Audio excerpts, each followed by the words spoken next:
श्री शिवाय नमस्तुभ्यम। हर हर महादेव। 28 नवंबर को है गुरुवार की प्रदोष। गुरुवार की प्रदोष शत्रुओं का नाश करती है, दुख से हमें बचाती है। तो प्रदोष का व्रत या प्रदोष के दिन जो उपाय किए जाते हैं वह बहुत ही महत्वपूर्ण होते हैं और भोलेनाथ का प्रिय दिन होता है प्रदोष का।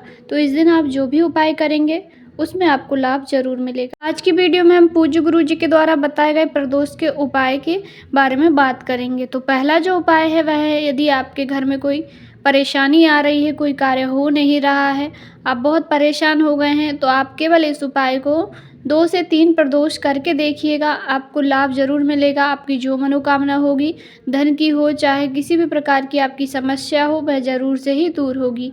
यह अभी का बताया हुआ बिल्कुल नया उपाय है, तो ज़रूर कीजिएगा। उपाय करने के लिए आपको 12 बेलपत्री लेनी है। बेलपत्री आपको खंडित नहीं लेनी है, साफ़ सुथरी सी बेलपत्री ले लीजिए। फिर 12 में से आपको 3-3 बेलपत्री लेकर 4 गठरी बना लेनी है, अर्थात 4-4 3-3 के अलग अलग आपको भाग कर देने हैं। आप वीडियो में देख कर समझ सकते हैं। इस प्रकार आपको 3-3 बेलपत्री करके 4 हिस्से कर लेने हैं, या तो आप 4-4 बेलपत्री करके 3 हिस्से कर सकते हैं। फिर उसको माता अशोक सुंदरी के स्थान पर अर्पित करना है। अर्पित करते समय सभी बेलपत्रियों की डंडी जलाधारी की ओर, अर्थात जिस ओर जल बहकर जाता है उत्तर दिशा की ओर होना चाहिए। पहले आप 4 या 3 चढ़ा दीजिए, उसके बाद फिर दूसरी चढ़ा दीजिए। ऐसे लाइन से लगा के आपको तीनों ही झुंड, या आपने 3-3 बेलपत्री के बनाए हैं तो 4 आपकी जो पोटली सी हो जाएगी, चारों को अर्पित कर दीजिए। जब आप अर्पित करेंगे तो आपको करकोटेश्वर महादेव का नाम स्मरण करना है। उसके बाद 1 लोटा जल लेना है और उत्तर की ओर मुख करके, उत्तर दिशा की ओर मुख करके बैठ करके आपको या खड़े होकर के जल आपको अर्पित करना है। करकोटेश्वर महादेव का नाम स्मरण करते हुए आपको यह जल अर्पित करना है। और यह उपाय आपको करना है प्रदोष के दिन, प्रदोष काल में। प्रदोष काल का समय आप सभी जानते हैं। प्रदोष काल का समय वह होता है, सूर्य डूबने से 45 मिनट पहले से लेकर 45 मिनट बाद तक का समय प्रदोष काल होता है। और प्रदोष के दिन जो भी उपाय किए जाते हैं वह प्रदोष काल में ही ज़्यादातर किए जाते हैं। तो इस उपाय को आप प्रदोष काल में प्रदोष के दिन कीजिएगा। लगातार करके देखिए 2 से 3 प्रदोष, इसका लाभ आपको ज़रूर मिलेगा। इस माघ माह के दोनों प्रदोष को ज़रूर से ही कीजिएगा। दूसरा उपाय, यह उपाय धन संपदा में बढ़ोतरी करेगा, जीवन में आपको सफलता और उन्नति दिलाएगा। और इस उपाय को आप चाहे तो प्रदोष का नियम बना लें, चाहे तो आप मासिक शिवरात्रि का नियम बना लें। प्रदोष महीने में 2 बार आती है और मासिक शिवरात्रि 1 बार ही आती है। तो यदि आप इस उपाय को मासिक शिवरात्रि पर करना चाहते हैं तब भी आप कर सकते हैं। 12 महीने का आप नियम धारण कर लीजिए कि मैं 12 महीने तक, अर्थात 12 महीने में 12 ही बार आपको यह उपाय करना होगा। तो आपको 3 दीपक तैयार करने हैं, जिसमें से 2 दीपक में आपको लंबी बत्ती का प्रयोग करना है, 1 दीपक में आपको गोल बाती का प्रयोग करना है। तीनों दीपक आप आटे के बना सकते हैं या मिट्टी के भी ले सकते हैं।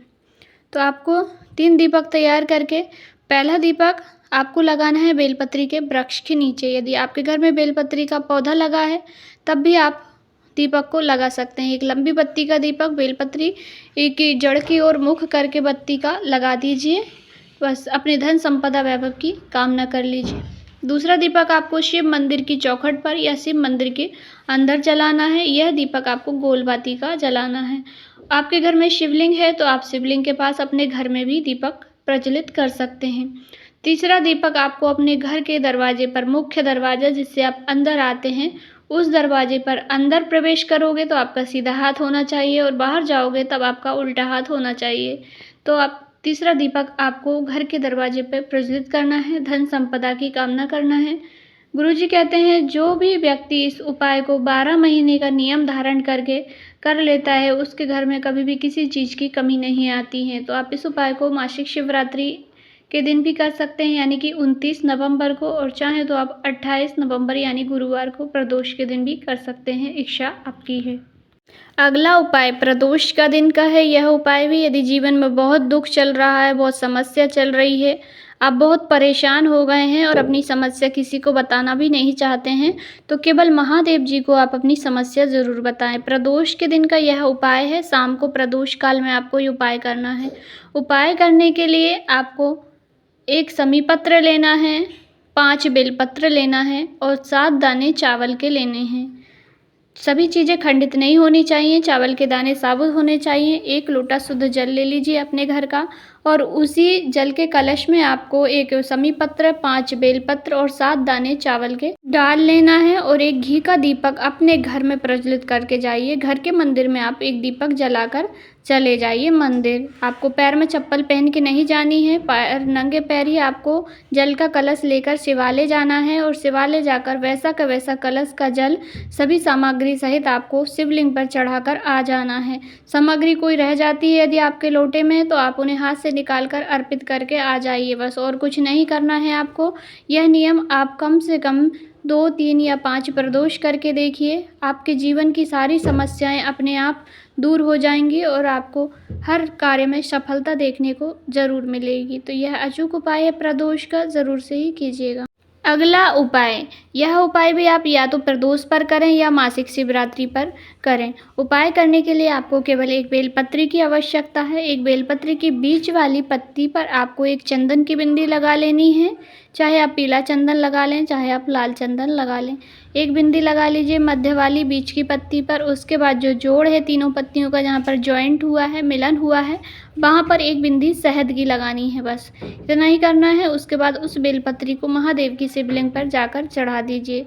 बस इतना करने से आपकी सारी समस्याएं दूर होगी, भोलेनाथ की विशेष कृपा प्राप्त होगी और हर कार्य में आपको सफलता देखने को ज़रूर मिलेगी। अगला उपाय, यह उपाय केवल गुरुवार की प्रदोष पर ही किया जाता है। गुरुवार की जब प्रदोष पड़ जाए तभी उस उपाय को करना चाहिए। उपाय को करने के लिए आपको एक दीपक लेना है। उस दीपक में आपको 2 बाती रखनी है, एक गोल बाती और एक लंबी बत्ती, और घी रखना है। तेल का दीपक नहीं लगेगा, चाहे आप थोड़ा सा घी रख लीजिए उसमें। एक गोल बाती बना लीजिए, एक लंबी बत्ती एक ही दिए के अंदर रखना है। चाहे आप दिया माटी का ले लें, चाहे आप आटे का ले लें, या कोई भी धातु का दीपक भी आप ले सकते हैं। और 3 लेनी है आपको बेलपत्री और लेकर जाना है आपको शिवालय प्रदोष काल में, शाम के समय गुरुवार के दिन पहुंचकर। आपको दीपक अभी जलाना नहीं है, मंदिर में जाकर बैठ जाइए। आप 3 बेलपत्री हैं आपके पास।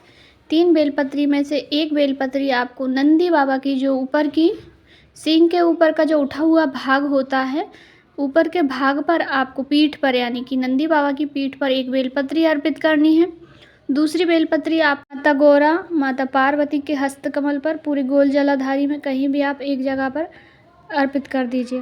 तीसरी बेलपत्री आपको महादेव के शिवलिंग पर ऊपर अर्पित कर देनी है। अर्पित करने के बाद आपको जो दीपक हैं, बाती हैं, उन्हें आपको नंदी बाबा को स्पर्श करा के मध्य में और भोलेनाथ के बीच से मध्य में आपको दीपक, आपको यदि मध्य में ना जला पाएँ तो आप केवल मध्य में रख के पहले फिर आप उसे या तो भोलेनाथ की चौखट पे अर्पित कर दीजिए, या फिर आप किसी वृक्ष के नीचे, यानी बेलपत्र का वृक्ष हो या कहीं पर भी एकांत में ले जाकर भी जला सकते हैं। यदि आपके मंदिर में दीप जलाने नहीं दिया जाता है तो आप केवल स्पर्श कराकर नंदी महाराज को स्पर्श कराइए, भोलेनाथ की शिवलिंग को स्पर्श कराइए। उसके बाद आप उस 2 बाती के दीपक को कहीं पर भी जला दीजिए। ऐसा करने से गुरुवार के दिन जो प्रदोष पड़ती है उस पर यह 2 बाती वाला उपाय जो कर लेता है, उसका यदि धन संपदा से जुड़ी हुई कोई समस्या चल रही है, जैसे कोई कर्जा लेकर भाग गया है, कोई रुपया पैसा लेकर भाग गया है, आपका धन आ नहीं रहा है, कहीं भी चला गया है, यदि वह डूब भी चुका है तो भी आपका रुपया पैसा वापस ज़रूर आएगा। वह कैसे भी आएगा, वह महादेव की जिम्मेदारी हो गई है। तो यह उपाय गुरुवार की प्रदोष का है, अवश्य ही कीजिएगा। सभी उपाय लाभदायक है। आप अपनी आवश्यकता के अनुसार एक या अधिक भी करके लाभ प्राप्त कर सकते हैं। कहीं पे कुछ समझ नहीं आया हो तो आपका अपना चैनल है, ज़रूर से पूछिएगा। जानकारी उचित उपयोगी लगे तो वीडियो को लाइक, चैनल को सब्सक्राइब जरूर करें। हर हर महादेव।